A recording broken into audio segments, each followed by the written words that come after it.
Suratul Alaq imeteremka Makka.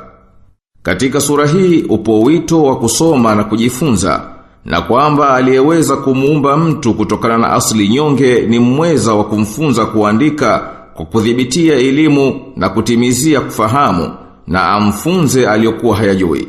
Kwani yeye subhanahu ndiye mwenye kummiminia ilmu mwanadamu.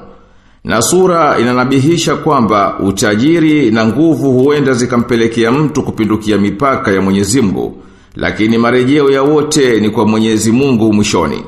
Na mazungumzo yanamuelekea kila mwenye kusilihi kusemezwa kuwaonya hao majeuri wanaopinga kheri, kuwaonya kuwa watakuja kushikwa kwa nywele zao za utosi wakibururu wa motoni, na hawatofaliwa na wasaidizi wowote.